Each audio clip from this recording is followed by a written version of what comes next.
En medio de la protesta de los representantes del Frente Amplio y de Nuevo Perú, el Congreso debate el informe presentado por la congresista Rosa Bartra sobre las investigaciones de la Comisión Lavajato, que plantea responsabilidades en los expresidentes Pedro Pablo Kuczynski, Ollanta Humala y Alejandro Toledo. El Frente Amplio ha insistido en que se permita dar a conocer el informe en minoría elaborado por el congresista Humberto Morales, en el que se plantea responsabilidades en el expresidente Alan García, lo que ha encontrado una férrea oposición de parte de los congresistas del APRA.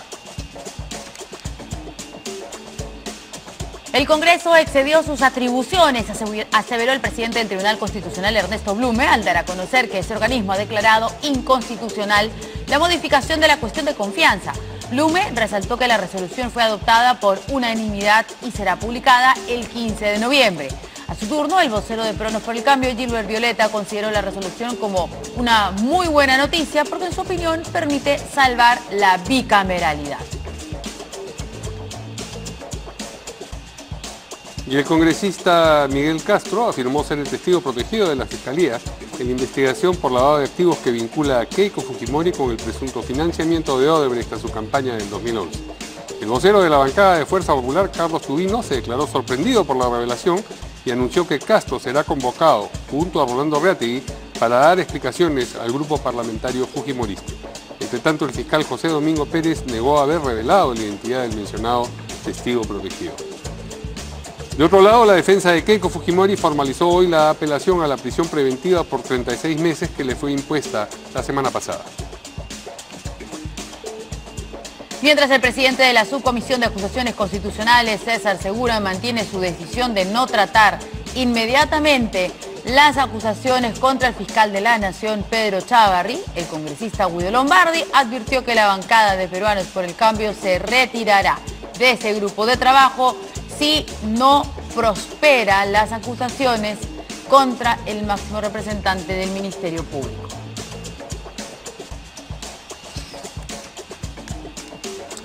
Y ya sabe que para estar al día con la información nacional e internacional tiene que seguirnos en nuestra página web www.canaln.pe.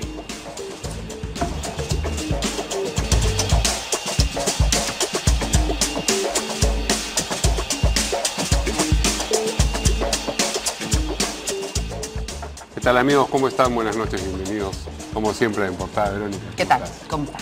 Mario, vamos a presentar a nuestros invitados. Tenemos a dos analistas políticos, al ingeniero Carlos Tapia, a quien le damos las buenas noches, y a José Carlos. ¿Cómo está, Requena. ¿Qué tal? Encantado, gracias. ¿Qué tal? Gracias por acompañarnos. ¿Cómo están, caballeros? Bueno, pues hoy continuó primero la exposición de Rosa Bartra a propósito del informe de la Comisión Lavajato. Y luego, bueno, se suscitó alguna controversia en el Congreso porque particularmente representantes de miembros de las bancadas del Frente Amplio y Nuevo Perú demandaban que se expusiese y se debatiera también el informe en minoría que elaboró el integrante también de la Comisión Lavajato, el congresista del Frente Amplio Humberto Morales, así es. La diferencia es que en el informe de Morales se indica también una posible responsabilidad del expresidente Alan García en la materia investigada. Eso no ocurre en el texto, en el informe que firma la mayoría. En medio de este debate de protestas, por supuesto, la bancada aprista se ha opuesto enfáticamente a que se exponga y debata este informe en la minoría. Vamos a escuchar precisamente el momento en el que el congresista Javier Velázquez Quesquén se opone a que se lea el informe que hemos mencionado. Porque el documento del señor Morales está imputando graves delitos a personas que ni siquiera hemos sido notificadas y citadas como investigados. La congresista Mercedes Arauz, quien le habla, el congresista del Castillo, los congresistas que pertenecieron a la Comisión de Constitución del quinquenio pasado, por sus votos, por no haber revisado el decreto de urgencia, están siendo imputados por delitos de omisión de funciones, colusión agravada. Se está violando el debido proceso, pero además esas materias no le encargó el Pleno a la Comisión Lavallato. No quiero impedir que el señor hable, que hable, pero esto no es un informe en minoría, señor presidente. Es más, lean desde el artículo, desde la página 72 hasta la... A lo que se opone es a que se considere un informe, lo que tendría que decir el congresista Morales, entonces. ¿Qué dicen nuestros invitados sobre este particular? Bueno, este es un informe, es una comisión, la naturaleza política, la verdad, de la comisión y de cualquier investigación parlamentaria creo que abre o le da espacio a este tipo de cuestionamientos. No es natural que el APRA quiera defender sus fueros, pero además creo que es importante resaltar que esta comisión, que como recordarán empezó presidida por el señor Víctor Albrecht, ya desde el inicio ha tenido una serie de cuestionamientos y problemas, y quizás el único gran aporte en estos más de 2 años que tiene de instalada será lo de First Capital, que fue el inicio de la caída de Pedro Pablo Kuczynski, ¿no? Pero más que eso, la verdad, acá lo que vamos a ver son seguramente puyazos, con el fujimorismo disminuido, con sus integrantes en distintas ocupaciones, pero creo que es natural que lo que estamos viendo, ¿no? Ingeniero. Yo lo he sostenido varias veces, una vez acá creo que me voy a emborrachar 3 veces cuando Alan García lo metan preso, ¿ya? ¿Por qué? Porque es imposible que Alan García no esté comprometido desde, lo he escuchado al ex premier Cateriano decir que hay 8 millones de dólares en una cuenta en Andorra, como se llama, que no se ha tocado. Y si no se ha tocado es para repartirlo. Entonces se reparte 8 millones de dólares entre lo de abajo o entre lo de arriba. Entonces se reparte pues, entre lo de arriba cuando no se cobra. ¿Y quiénes son los de arriba? Era o el ministro o Alan García. Entonces, creo que la situación ha llegado a un nivel tal en que ya la población está tomando en serio de que es bastante probable que Alan García termine preso. ¿Ya? Y creo que ese es uno de los cambios más importantes que se está dando de todo este proceso. Cuando día a día vemos las coyunturas, no nos damos cuenta de los cambios que se están produciendo en el sentir ciudadano. Junto con el nacimiento de la esperanza, si es posible que termine la corrupción. Antes no había ese sentimiento, ¿no es cierto? Ahora dicen, sí, es posible que termine la corrupción. Lo que hay es que todo este proceso apunta hacia el 2021. No se agota acá, ¿no es cierto? Y en el 2021, no solamente en términos electorales, sino en términos políticos sociales. O sea, lo que está en juego, en perspectiva, es cómo abordamos el 2021 bajo un régimen político no parecido a los que hemos tenido, sino que la sociedad está media movilizada, gritando, ya perdió el temor, ¿no es cierto? Ya. No digo que caiga en actitudes radicales, ultra, ¿no? Pero que dice, sí, es posible derrotar a la corrupción y es posible que lo metan preso, no sé cuánto. Ese cambio es un cambio muy importante para la democracia en el Perú. Porque sin ese cambio, la gente dice, no, acá no, ¿a quién van a meter preso? ¿Y en el 2001 no pasó lo mismo? Por eso digo, inicia entonces un ciclo. Inicia claro, un ciclo. Eso es, justo hace algunos días, una columna comentaba eso, como que estuviéramos llegando al final del post-fujimorismo, ¿no? O sea, este pacto en el que la estabilidad era más importante que cualquier otra cosa y te hacías de la vista verde, de la vista gorda, perdón, como frente a Toledo, frente a García, frente a Humala. Eso como que ya estuviera frente llegando como frente a PPK, también, ¿no? Claro. A Susana Villarán. A Susana Villarán, a todas estas cosas, como que ya se estuviera, terminando en eso coincido con Carlos, ¿no? Como que esto estuviera ya, no sé si el 2021, quizás antes, uno nunca sabe, pero sí con ese horizonte. ¿Qué significa el post-fujimorismo? El acuerdo tácito instalado en el 2001, en que básicamente no se cambió de constitución, se hicieron unas tímidas reformas, se movió un poquito las cosas, pero después no se hizo gran cosa. Es decir, no se metió preso a todos los militares. Pero claro, solo a varios, a varios militares. Sí, a los comandantes generales del ejército, la marina, la aviación. Pero no hubo cambios reales en el sistema político como tal. Los partidos siguieron siendo débiles, la descentralización fue un engaño, el modelo económico no se cambió, que yo además creo que es algo positivo que no se haya cambiado, pero el sistema judicial no se cambió, entonces a ese tipo de cosas. Hubo una comisión dirigida por Henry Piz, pero en esa comisión de reforma constitucional, claro, y el APRA empezó a bloquear la posibilidad de cambiar determinado articulado de la comisión, de la Constitución. Claro, pero en el 2001, o sea, estamos hablando que no hubo un cambio a nivel político, ¿no es cierto? Pero imagino que la población sí cambió. Sí. Estaba viviendo, ¿os pasaba con la población lo mismo que está pasando hoy? Que, bueno, si está preso Fujimori, preso Montesinos, Moza de Ríos, o sea, sí, la corrupción, se puede vencer la corrupción. ¿No pasó lo mismo en el 2001? ¿Cuál es la diferencia de hoy? Claro, en el 2001 entiendo que nuestro invitado José Carlos Requena dice que se privilegió que se sostuviese la democracia, la continuidad democrática. La continuidad ¿no? el segundo piso, el un fin en sí mismo. Hablaba, era un fin en sí mismo viniendo de un régimen, digamos, dictatorial en un principio, autoritario, se puede discutir después, ¿no? Claro. Y ahora, digamos que esa premisa está cumplida, ya, yo no sé hacia qué, no digamos, claro, porque digamos, tú puedes pensar, puedes ser optimista y pensar que figuras como Jorge Muñoz se van a multiplicar. Puede ser más bien alarmista y pensar que el Bolsonaro peruano, como ya conversábamos antes de entrar al aire, está en ciernes, o Antauro Humala se instala, ¿no? Entonces, yo no sé bien hacia dónde va este fin de siglo que estamos conversando, ¿no? Creo que en la perspectiva estratégica, cuanto más cambios importantes se producen en su camino, el problema de los extremos se hacen presente. En cambio, en el año 2001, el problema de los extremos no se hacían presente.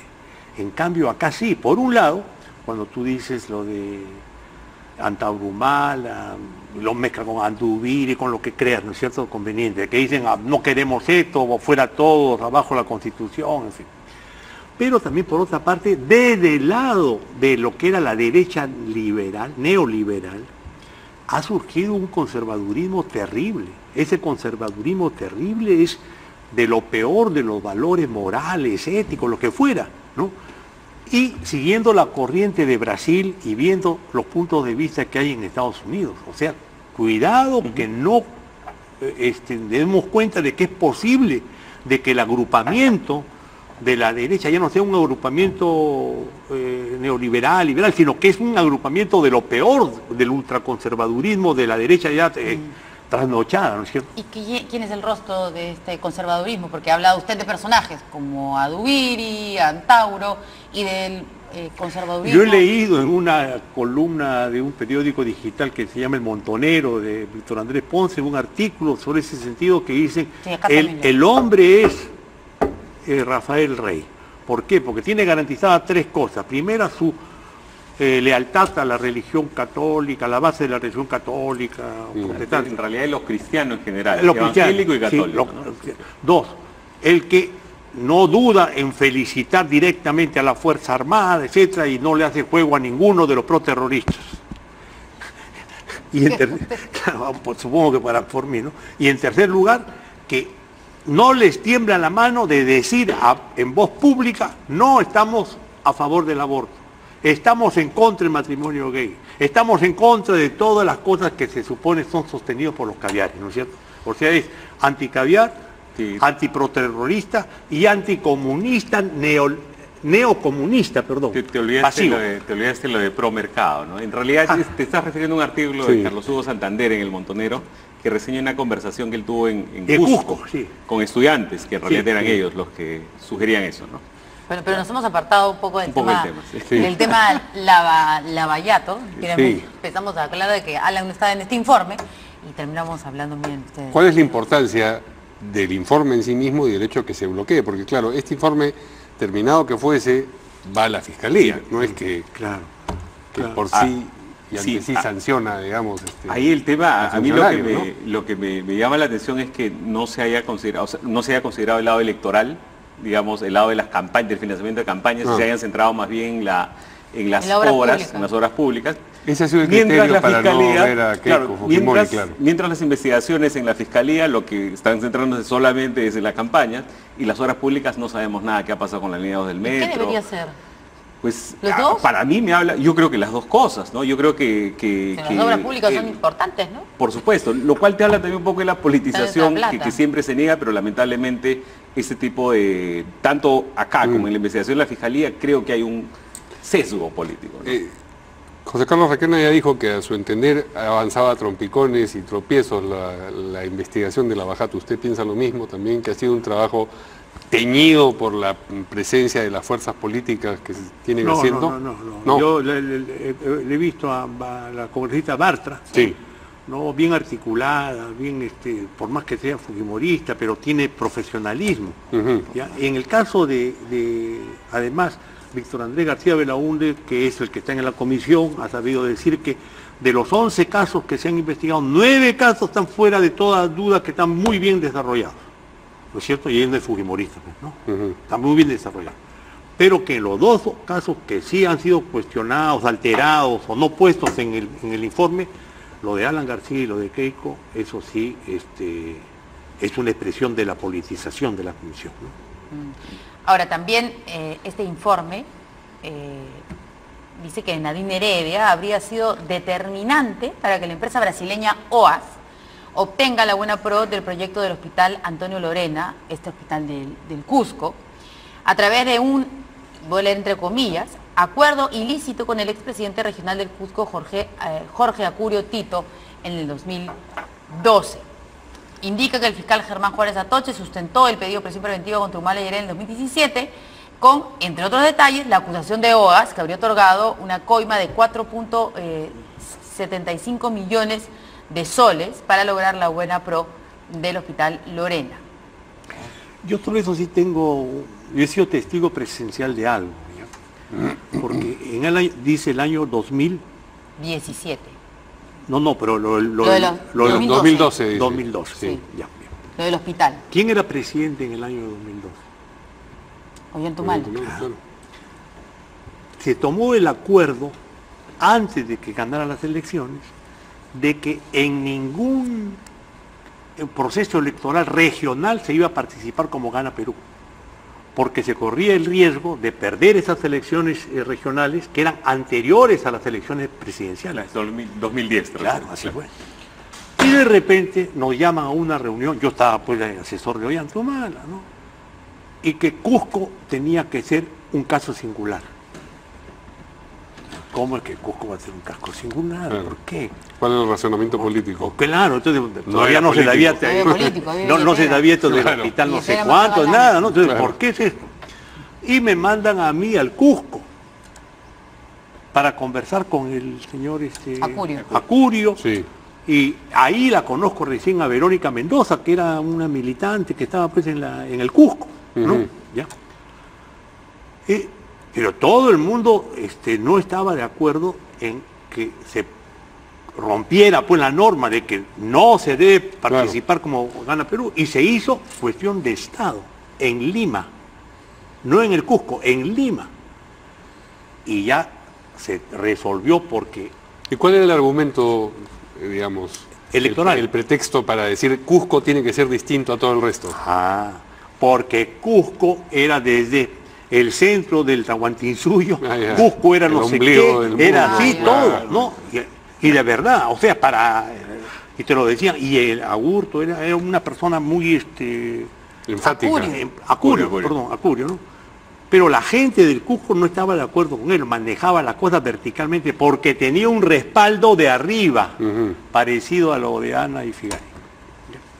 Entonces, eso apunta en el mismo sentido de lo que dice la comisión, el informe de la Podría comisión. ser. Podría ser, yo me Por acuerdo. por eso Podría digo, ser. apunta en el Pero mismo si te sentido. revisa, Podría ser. Sí. el único gobierno regional, candidata al gobierno regional, que se participó como Gana Perú, Ujú. fue Cusco.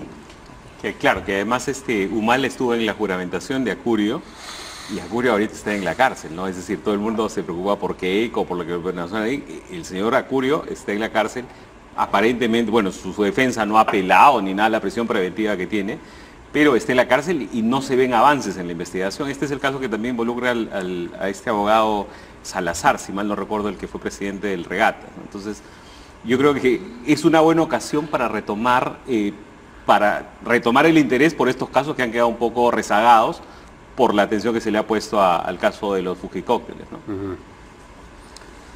Muy bien, vamos a ir a una pausa. Ponemos la defensa de... Bueno, sí, de todas maneras, por eso. Sí, yo creo ha salido el abogado. Es justo y necesario, sí.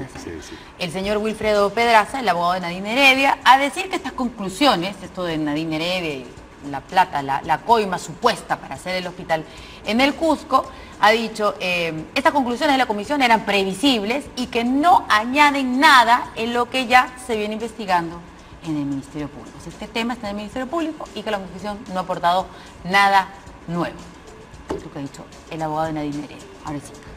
Vamos a una pausa y vamos a regresar con la noticia de que el Tribunal Constitucional ha declarado precisamente inconstitucional las modificaciones a la cuestión de confianza que introdujo el Congreso meses atrás, y vamos a analizar las consecuencias políticas y vamos a conocer lo que ha dicho además el presidente del Tribunal Constitucional sobre esa decisión de la entidad. Volvemos en un momento.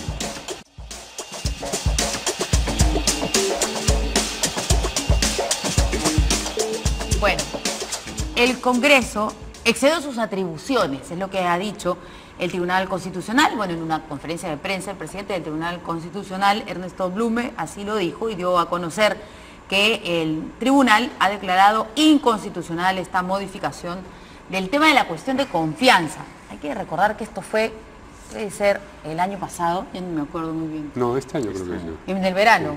¿Puede ser marzo? ¿No? Creo que sí, cuando después de la primera votación. Después de lo de martes, Zavala, sí. cuando retuvieron en su sitio a varios ministros. Tenía que ver con eso, claro. con la posibilidad de decir si es que no cayendo todo el gabinete y no careciendo de la posibilidad de volver a... Sí. Ahí es donde se quiso establecer. Y también límites a los tipos de situaciones que podrían merecer una cuestión de confianza. Esas dos cosas creo que están en juego. Pero vamos a escuchar lo que ha dicho el presidente del Tribunal Constitucional, Ernesto Blume. Se ha llegado a una decisión por unanimidad de los 7 magistrados respecto al proceso de inconstitucionalidad promovido contra la resolución legislativa número 007-2017-2018, que modificó el reglamento del Congreso de la República en lo relativo al planteamiento de la cuestión de confianza, las llamadas crisis totales de gabinete y la disolución del Congreso. La demanda ha sido declarada fundada y por lo tanto el Tribunal Constitucional del Perú ha decidido dejar sin efecto dicha resolución legislativa. Entre otras razones, para este tribunal, el Congreso ha excedido la facultad que le otorga la Constitución de autonormarse a través de su reglamento, pues tal atribución es para materias propias de su funcionamiento, no para regular y restringir competencias constitucionales propias del presidente de la República o los ministros de Estado. En tal sentido, la resolución mencionada es inconstitucional, pues al señalar... Bueno, yo creo que podemos mencionar lo que estamos conversando acá durante las declaraciones, porque esto de la cuestión de confianza lo modificaron a través del reglamento, claro, en origen. Eso es lo que están ahora declarando inconstitucional. Y eso fue metidito ahí al tema de la bicameralidad, ¿no? Esto que nos van a preguntar el 9 de diciembre. Así es, pero acá el ingeniero Tape dice que esto va a tener que ver con... Claro, con el porque referéndum. yo lo he escuchado al presidente Vizcarra decir, en una intervención un poco criticada, porque como era presidente que decía hay que votar así, ¿no? Sí, no a la bicameralidad, ¿no es cierto? Pero ahora con la modificación que hace el Tribunal Constitucional, ¿por qué la bicameralidad va a ser cuestionada para la mayoría de la población? Porque acá el tribunal ha resuelto sobre un tema del Congreso de la República, de un reglamento, y que precisamente lo que dice que es inconstitucional, que vía reglamento se modifique esto. Pero sí se puede hacer a través de Por eso digo, vía constitucional. por eso digo, ya no puede ser sí, sí, sí, no, pues, porque la bicameralidad entonces ahora procede entre los cambios principales que había propuesto el Ejecutivo. Solamente no aceptó la bicameralidad porque había ese engaño. Lo que está diciendo Verónica es que son dos maneras distintas de proponer el problema de la cuestión de confianza. Vía el reglamento del Congreso, y eso es lo que el tribunal ahora ha dicho es inconstitucional, y entonces buscan este otro camino que es vía referéndum. Entonces, si la gente vota en el referéndum, sí, en esa postulación, pregunta sobre la bicameralidad, votará sí también por esta modificación. Claro, y por eso el presidente Vizcarra ya no puede decir sí, sí, sí, no. Tiene que decir cómo se llama, sí, sí, no, sí. Porque lo que está en cuestión de diferenciación en el referéndum, ¿qué cosa es? Es simplemente la reelección entonces. Miren, no hay referéndum que se gane con el 99%, que todo el mundo está de acuerdo para que hacen referéndum. En la Constitución del 93, 52 contra 48%. En el Brexit de Inglaterra, peor, ¿no? 51 contra 49. Tiene que haber entonces, en el referéndum no ganan todos, alguien pierde. Políticamente, ¿quién pierde en el referéndum? Hasta ahora yo me doy cuenta de que los que están perdiendo son los que no querían el referéndum, ¿no es cierto? Que decían, ¿por qué acelerarse? Puede ser con 2 reuniones, sí.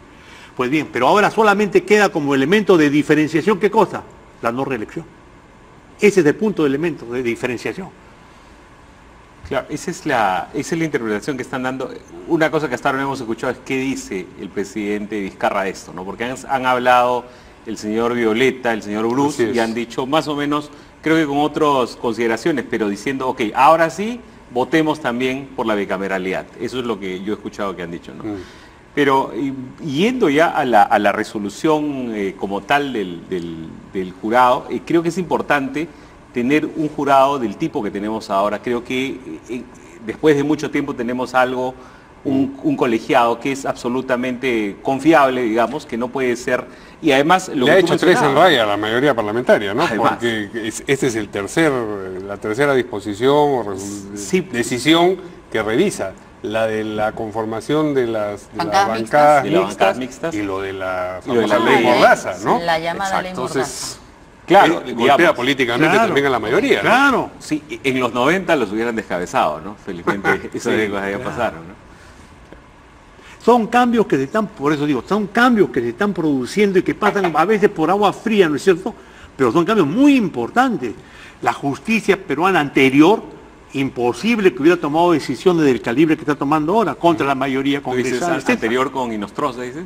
No, con lo que fuera, ¿no es cierto? Pero por eso el pueblo no estaba confiado, no tenía esperanza que cambiara. Bueno, en cambio ahora dicen, Pero en la justicia sí, digamos, en la justicia hay muchísimas cosas que cambiar, todavía, yo creo que está es cierto. Podrido.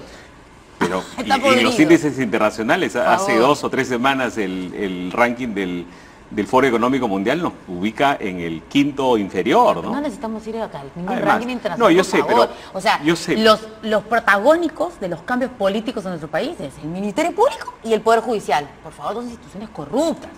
¿Puede haber sacado al señor Inostroza nomás?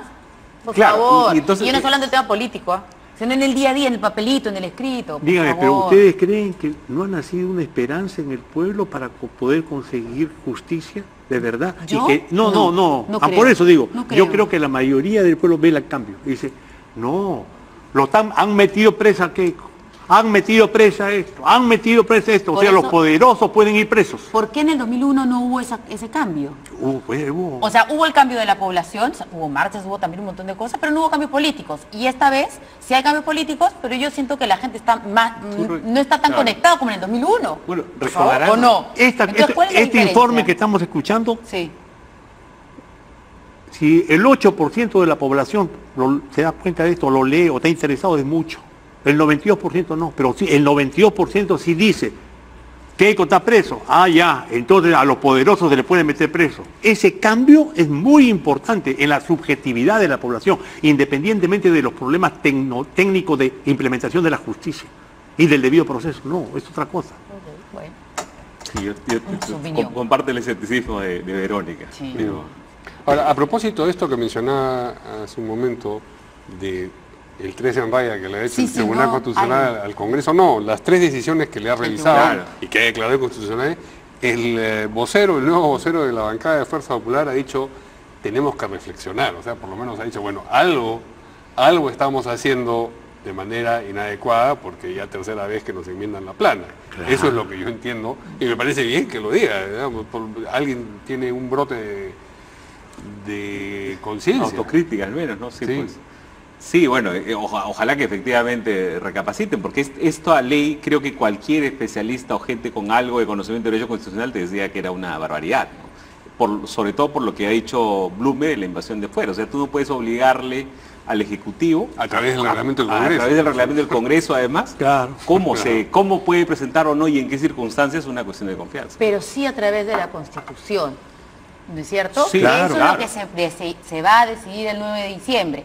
Por eso es que llama la atención que el congresista Gilbert Violeta haya dicho que esta resolución del Tribunal Constitucional, que habla sobre el reglamento del Congreso, sobre el mismo tema, pero sobre el reglamento del Congreso, respecto a la pregunta de la bicameralidad, le abre la puerta a la bicameralidad. Yo no entiendo muy bien eso. ¿Podemos pero escuchar a Violeta? entonces entendemos. No sé, Claro, por claro, lo menos para dar la oportunidad de que se explique. A ver. Días, lo más importante es que, primero, una vez más, lamentablemente tiene que ser el Tribunal Constitucional quien enmienda la plana al Parlamento y que dice, más allá del número de votos, lo que tiene que prevalecer son los argumentos y el respeto a la Constitución. Y en segundo lugar, la objeción que había hecho el gobierno, el Poder Ejecutivo, en relación a lo que se había establecido de contrabando en la reforma sobre la bicameralidad, estaría desvirtuado por lo que ha señalado el Tribunal Constitucional. Es decir, esta reforma sobre la cuestión de confianza queda sin efecto y podemos salvar de una u otra manera la reforma sobre la bicameralidad de cara al referéndum. Es lo que queríamos informar. Es verdad. Pero lo que está diciendo es verdad. A ver. ¿Por qué? Porque detrás de todo este menjunje de la ley, el debido proceso, hay un problema real. Hay una lucha política entre el Ejecutivo y el Fujimorismo, o aprofujimorismo, o fujiaprismo, lo que quieras, ¿no? Pero hay una lucha política que se está desarrollando de una manera así. Fujimorismo y alanismo, llamémoslo más claramente, están pues de capa caída, ¿no es cierto? Y el gobierno, con un liderazgo político-social de Martín Vizcarra, está recomponiendo una nueva visión de la política del país. Para mí, que la gente que empieza a tener confianza, en fin. Pero ¿qué queda entonces? Queda en esa batalla hacia el 2021, yo no creo que se va a resolver antes del 2021, porque van a haber elecciones antes del 2021, va a haber asamblea constituyente, eso no creo. Vamos y va a haber 2021. Pues bien, eso, allí el Ejecutivo lo que tiene claro es lo siguiente: si se vota no reelección, la mayoría de los actuales congresistas de Fuerza Popular huyen y dicen, inscribo mi fuerza política regional para ser candidato a la gobernación, para ser candidato a la alcaldía. Por lo tanto, también es un golpe de retruque político muy importante. Por eso, es decir, lo que queda como diferenciación va a ser no reelección de los congresistas. Eso va a ganar. Por eso.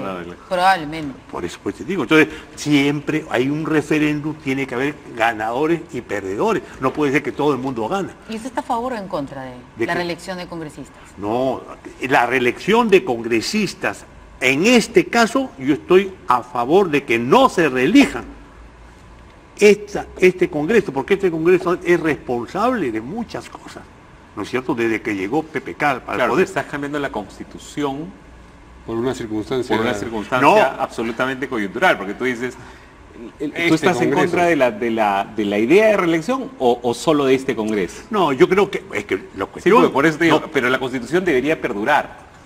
la Constitución puede perdurar un tiempo, pues, como que se cambia, ¿no es cierto? Yo sé, No es que- pero no es lo saludable que se cambie No, porque ¿por qué no? ahorita me estás- Al contrario, es insalubre que no se cambie, que uno cree que la Constitución es un hecho sagrado y que no puede cambiarse. Se No, puede si la reformar, realidad pero cambia, pero no, claro. pero no las costumbres de No, no. una nueva Constitución, una nueva asamblea. Dígame, si Si no no hay hay- mayoría fujimorista, la cambiamos. No hay mayoría No, fujimorista. es que no es mayoría fujimorista, es una cosa de la manera como se se ha instalado un Congreso, ¿no? ¿Y por qué razón no puede hacerse caso a la visión que tiene el pueblo peruano de decir, no queremos reelección de congresistas? ¿No es que el pueblo peruano tiene derecho a pronunciarse sobre eso? Sí, que se pronuncie. Claro, sí, por supuesto. Sí, no, nadie está discutiendo el derecho a pronunciarse, sino si uno está individualmente de acuerdo o en desacuerdo con el principio de que debieran o no debieran reelegirse los congresistas en general, no los 130 que están sentados ahora en el Congreso. Porque además no es una reelección. Poniéndole cupo. No preocupándonos por la identidad de cada uno de los congresistas que en este momento tienen curul, sino la idea abstracta de debiera o no debiera existir reelección congresal en el Perú. Eso es lo que debiera estar sometido. Hay que votar por no. Yo voto por no. Bueno. Que no se reelijan los congresistas. Además no es una... Por sí. No, por sí, claro. Que no se reelijan, pero por sí entonces, ¿qué cosa? No, porque no se reelijan. No, además suena como que una reelección reelección congresal como si fuera automático.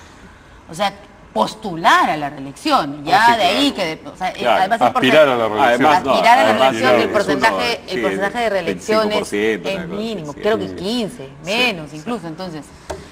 En verdad la gente no los vuelve a elegir. Bueno, tenemos varios temas importantes. Por Hoy no sé, favor. ¿vamos a hacer pausa o seguimos? Vamos a hacer una pausa y regresamos con las declaraciones del congresista Miguel Castro, que ha dicho que el testigo que ha hecho declaraciones que lo complican es el mismo. Con eso vamos a regresar.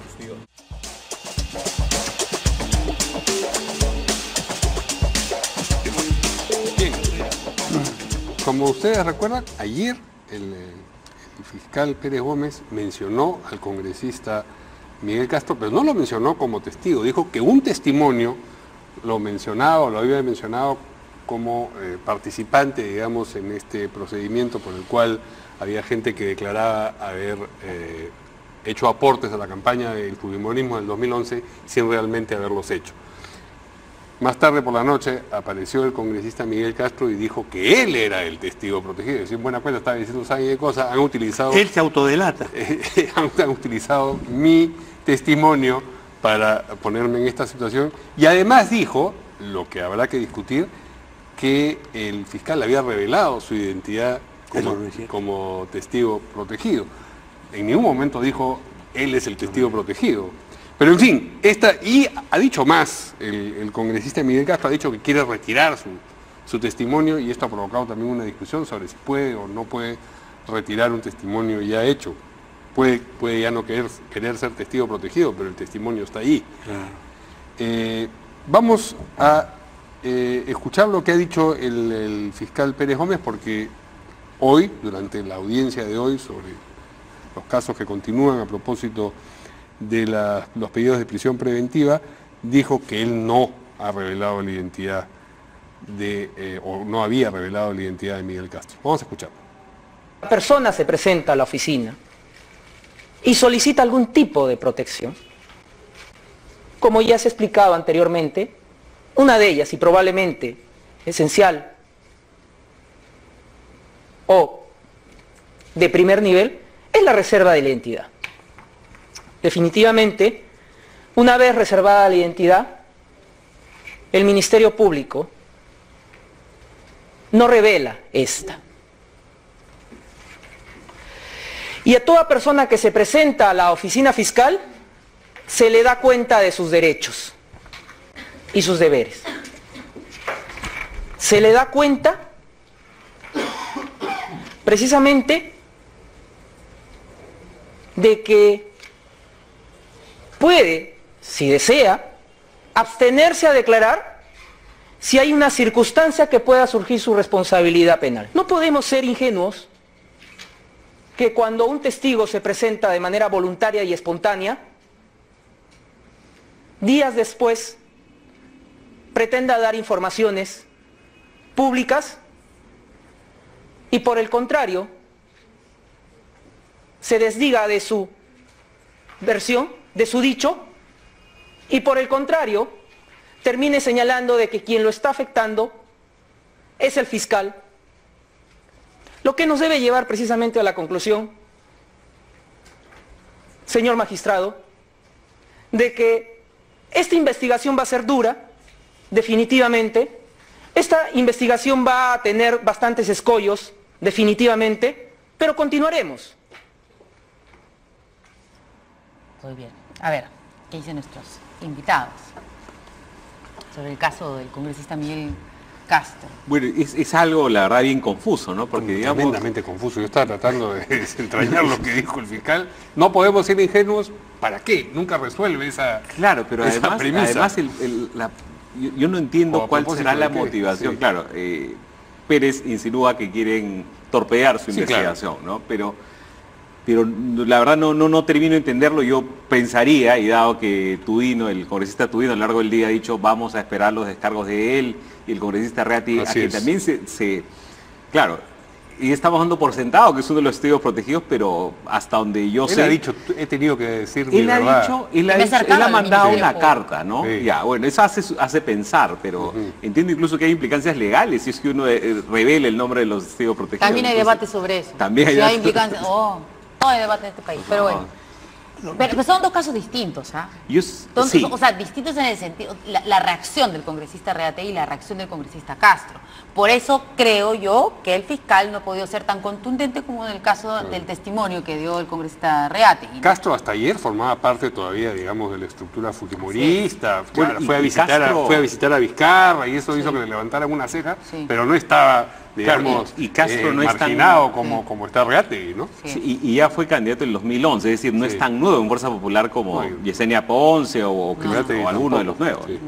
¿Qué dice, ingeniero? Bueno, yo creo que, en primer lugar, el hecho de que se tengan esos testigos en el juicio, lo que ha protegido, lo que ha permitido es abrir un cuarto de oscuridad y demostrar con hechos concretos, fechas, nombres, cómo verdaderamente Fuerza Popular lo que hacía era distribuir plata, mala vida, para dárselo a otros que no tenían, para decir que ellos eran los que cotizaban al partido, ¿no es cierto? Eso es lo principal, porque si le quitas tú las declaraciones de Reategui y de Castro, la acusación quedaba pues todavía en especulaciones, ¿no es cierto? Entonces creo que eso sí es lo más importante. Y además no es una novedad, no es solamente de Fuerza Popular, eso ha sido pues tradicional en la política peruana. Permitido, incluso. Tolerado.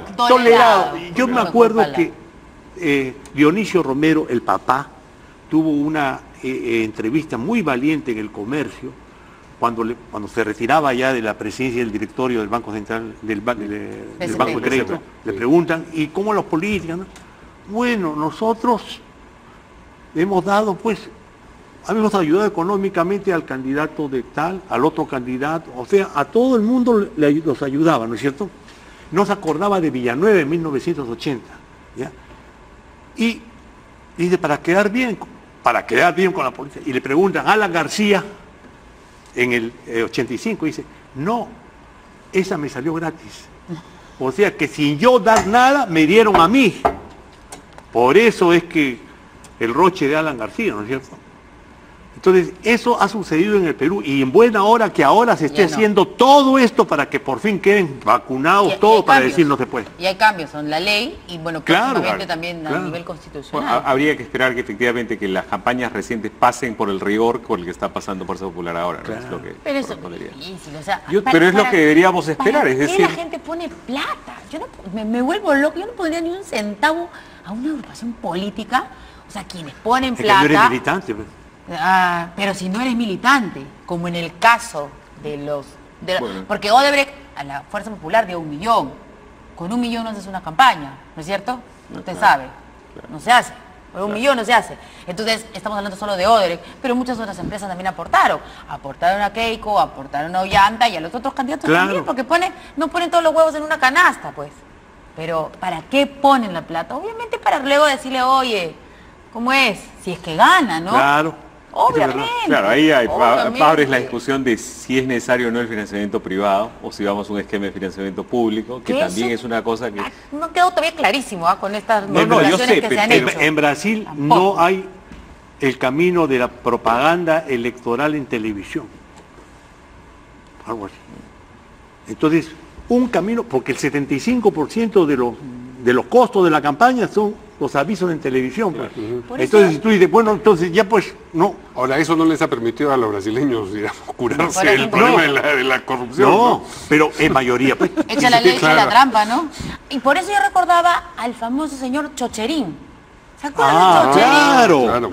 Pero pues me trolearon en el Twitter, sobre todo porque el corrector puso Socerín, que era un soncerín también. Juan Carlos. Choche, no me acuerdo cómo se llamaba, pero Chocherín, que también, Chocherín de los humanos. Iba a la Navidad, el que pautaba los avisos de y que iba con las maletas a pagar en claro. efectivo. Claro. ¿Y esa plata qué era? Declaró que él había llevado 12 millones de dólares en soles, según, no una vez, sino durante toda la campaña, ¿no es cierto? A los medios de comunicación. A los medios de comunicación, o sea. Porque así pagaban, pues. Y que él ganaba el 18%. El 18%. Bueno, por eso debía comprar un carro. Es una buena pregunta. ¿Dónde está Chocherín? Hay mucha gente que ha desaparecido que ya no... Que está mejor. El que está preso creo todavía es el señor García... No, yo me olvidé cómo se llamaba. Caramba, el que también... Belaúnde Loza. Belaúnde Loza. Martín Belaúnde. No, Martín Belaúnde Loza. Sí. Él es el único que está preso. Pero el tal Chocherín... Está preso en prisión preventiva. En preventiva, todavía no se investiga. Claro. Ese es otro de los dramas de la prisión preventiva. No acusan, no pasa nada, ¿no? Pero perdón, eso no solamente en el nivel político. No, eso es en general. Eso es en general. Sí, eso es en general. Martín Belaúnde se pasó 9 meses en la clínica privada. Sí. Y entonces, si Fujimori está como está, delicado de salud, ¿no? Tranquilamente puede pasarse 9 meses ahí en la clínica esta central japonesa y vemos otras cosas. Porque emana. Y nos han recordado el nombre del señor al que hemos denominado, al que lo llaman Chocherín. Juan Carlos. Juan Carlos Rivera Hidrogo. Hidrogo, sí. Juan Carlos Rivera, sí. Chocherín. Bien, mencionábamos hace un momento la discusión que se ha producido en torno a si el congresista Miguel Castro puede o no retirar el testimonio que dice haber provisto. Vamos a escuchar lo que ha dicho al respecto el abogado Luciano López. Él dice que no puede retirar el testimonio. Legalmente no. ¿Por qué? Porque es un testigo, justamente. Ajá. O sea, la diferencia entre un testigo, vamos a llamarlo común para que todos nos entiendan, y un testigo protegido es que, supongamos, si yo presencio un hecho delictivo, pero tengo temor de poder dar toda mi identidad y que todos se enteren que he sido yo el que he visto y el que ha proporcionado un video, por ejemplo. Entonces pido que me den el trato de un testigo protegido, que es que me den seguridad, que se omita mi nombre, entonces aparezca con un código X, Y, Z. Si yo luego se revela mi identidad por cualquier motivo, se revela mi identidad, si yo soy solamente alguien que ha presenciado, no soy todavía un inculpado porque la fiscalía no me ha dado esa categoría. ¿Puedo yo invalidar mi testimonio? No, pues, si por algo soy un testigo. O sea, Bueno, lo que dijo el abogado del congresista Castro es que sí se puede, porque va a declarar inválido el testimonio que brindó porque no se le dio la protección debida. Que no puede ser usado en el proceso. Eso es lo que dice, ¿no? Hay otros especialistas que dicen que para la preventiva va a servir, pero no para hacer la acusación fiscal más adelante, porque no va a existir, lo va a retirar. Entonces, bueno, para variar, todo en este país se debate, se discute, va a haber polémica, veremos qué dicen los abogados. Siempre que hay espacio para los abogados, hay espacio para la discusión. Así es. Pero para esclarecer la verdad más o menos que ha quedado claro, ¿no es cierto? Bueno, él no ha hablado mucho tampoco, el congresista estuvo en el programa de Beto Ortiz bastante asustado, parecía, ¿no? Porque además explicó que todo esto empieza porque han habido otros testigos protegidos que no sabe quiénes son, aparentemente podrían ser personas que han trabajado con él en su empresa de seguridad, y que mencionan a su esposa, que tendría la esposa del congresista Castro, que tiene rasgos orientales, pero que es china y no japonesa, pero por tener rasgos orientales ha dicho de que es pariente de Keiko Fujimori. Entonces él está asustado porque lo que ha visto es que no hay debido proceso y que están metiendo un montón de gente a familia y que un poco asustado por esa situación ha querido ir a contar, oye, sí, ¿no? Y explicar lo que ha sucedido, pero no ha querido dar detalle de su testimonio tampoco, solo lo que hemos escuchado a través del Ministerio Público, ¿no? Pero el congresista además se fue solo. O sea, él solito fue. Nadie lo obligó, nadie le dijo, vente, ahí lo buscó. No fue con un abogado. Sí. No fue con un abogado. O sea, yo no voy ni a la comisaría sin abogado. Pero el congresista. Y él siendo el abogado. O sea, es curioso que siendo abogado no haya tomado esas precauciones. Y teniendo como primo hermano además al doctor Castro, que es un penalista muy famoso y conocido. Jorge Castro, sí, pues. No sé, pero bueno, asustado estaba de todas maneras. Bueno, por otra parte, la defensa de Keiko Fujimori ha formalizado ya la apelación a la prisión preventiva que por 36 meses que le fue impuesta a Keiko la semana pasada. Y que va a ser visto por la sala del magistrado Salbuenal. Así es. Tenemos una última noticia que hay que mencionar, por lo menos. ¿Cómo no? Pero ella va a salir antes, ¿ah? Antes de los 36 meses. La sí, apelación. Probablemente, Sí. probablemente. Pero en el juicio final, ahí sí la cosa no va a ser tan simple para que... ¿Cuál juicio final? El juicio final. ¿El de Dios? ¿El de Dios? No, apocalíptico, eso sí. Sí. O sea que no va a poder ser candidata en 2021. Okay. ¿Usted cree que no va a ser candidato? No, bueno. ¿Que va a haber candidato al fujimorismo, cree usted? ¿No? Ahí sí verdaderamente de una reconstrucción y constitución de un neo-fujimorismo. Pero así como está ya no. Es un golpe demasiado fuerte lo que está recibiendo. O sea, que, como en el 2001, pues. En el 2001 no hubo candidato presidencial, hubo solamente congresistas. Hubo... ¿no? Boloña fue candidato. Pero fue candidato no Con del Solución fujimorismo. Popular. Solución Popular. Solución Popular. Así es. Sí, porque le decían, su comercial era hay que tener boloñas. Hay que tener ¿Se acuerdan? Boloña, claro. Así Pero es. ahí no Bueno, tenían nadie a la derecha. Yo creo que ya para el 2021 van a aparecer a la derecha del fujimorismo. Bueno, si es que el fujimorismo no se pone ahí a esa derecha que tú dices.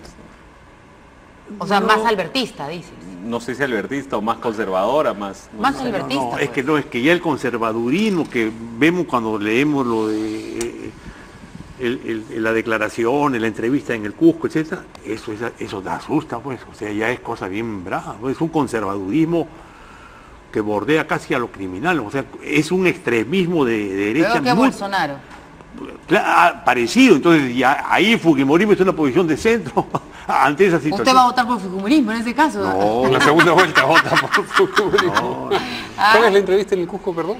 No, se refiere al montonero. Hay el al- montonero Ah. donde él dice Hubo que ahí. preguntan a los estudiantes Ok, y dicen, no, lo que una necesitamos encuesta, es una igual encuesta, que ya.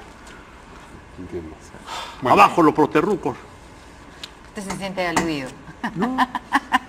Pues bien, vamos ahora a mencionar efectivamente que el presidente de la Subcomisión de Acusaciones Constitucionales, el congresista César Segura, del fujimorismo, mantiene su decisión de no tratar de manera inmediata las otras acusaciones pendientes contra el fiscal Chávarri. El congresista Lombardi ha advertido que la bancada de Peruanos por el Cambio se va a retirar de esta Subcomisión de Acusaciones Constitucionales si no prosperan estas acusaciones que están pendientes. Y lo que ha dicho acá, bueno, el señor Segura, es que hay muchos otros pendientes, como 100 y pico, que tienen que ver. que en las 4 próximas sesiones, por lo menos, Que no queda. se va a ver las acusaciones a Chávez. Yo creo que en lugar de escuchar al congresista Segura, podemos una breve intervención de cada uno de nuestros invitados sobre el particular. Bueno, esto solamente vamos a ver si finalmente le tuercen la mano a Segura, porque eso sería un indicativo final de la pérdida de fuerza popular, ¿no? Ujú. Creo, porque digamos, este cambio en la agenda tiene que discutirlo la Junta de Portavoces, para lo que tendría que forzar a Segura que cambie esta posición, ¿no? En política, en la táctica política, cuando hay dos posiciones enfrentadas, la posición que está más débil, ¿no?, busca resarcir por la tendencia, ¿no? No sé si mantener a Chávarri Sí. le favorece a los fujimoristas o favorece al Ejecutivo. Ojo, o sea, la cosa es más complicada. De repente mantener a Chávarri y en Es rendidor para el Ejecutivo. dice Claro, usted. pues, por eso digo, eso es lo que se hace en política con gestos. En la política no es solamente, ¿cómo se llama?, las afirmaciones, ¿no es cierto?, sino las operaciones políticas. Por eso, cuando el responsable de comunicaciones de Keiko, Pierre Figari. Figari dice, yo soy solamente un especialista en comunicaciones. ¿Qué tal raza? En política ese es el elemento central, pues, ¿qué cosa vas a decir? ¿Cómo vas a decir? ¿Qué gesto vas a hacer? ¿No? O sea, no es que es una cosa secundaria. Y las operaciones de ese tipo tienen que ver con lo que estoy diciendo yo ahora. De repente, si el fujimorismo mantiene a Chávarri, le conviene al Ejecutivo. Le conviene al Ejecutivo porque sigue siendo piñata. Claro. Si es que no saca Chinchero antes. Con las 40 y tantas denuncias con las que amenazaba Chávarri. Bueno, ya hubo cambio de fiscal a propósito del caso Chinchero, ¿no? Sí, porque, bueno, pero además había un pedido del fiscal, el propio fiscal Pérez. O sea, en el documento donde se detalla el cambio, se dice que el propio fiscal Pérez está abocado pues, a otros temas un poco claro, más... de verdad, claro. Un poco más, no sé si importantes, pero por lo menos densos, ¿no? Y que necesitan un poco más de su atención. De repente, a ver si nos dice la producción, podemos escuchar algunas declaraciones del congresista Segura. ¿Podemos escucharlas? ¿O no? O ya no hay tiempo. Vamos a darle la prioridad, pero vamos a avanzar con los expedientes que tenemos. Vamos a darle la prioridad a ese y a otros expedientes también. Pero vamos a ver, yo tengo una agenda ya planteada de por lo menos 4 semanas, ¿no? O de 4 sesiones, mejor dicho, la que propongo para de estos días, obviamente no jueves, tiene que ser extraordinaria. Y yo les recuerdo que de las 6 sesiones que vamos llevando en la subcomisión, ya tenemos 4 extraordinarias y 2 ordinarias. Dentro de esas 4 sesiones se va a ver el tema Chávarri en estas 4 sesiones. Ya tenemos una agenda, ya me presionaron, todavía no. ¿Cuál es esa agenda? ¿Cuál es el tema prioritario que se va a ver ahora? De acá en 4 sesiones no se va a ver el tema Chávarri. Todavía no está en... Vamos a ver qué ocurre si efectivamente se sigue manteniendo, dándoles largonas a las acusaciones relativas al fiscal de la Nación, en cuyo caso Segura habrá, digamos, impuesto su no lo tenía tan punto segura. de vista o se revierte la situación. Muy bien, muchas gracias a nuestros invitados. Nos vemos mañana aquí en Portada. Buenas noches.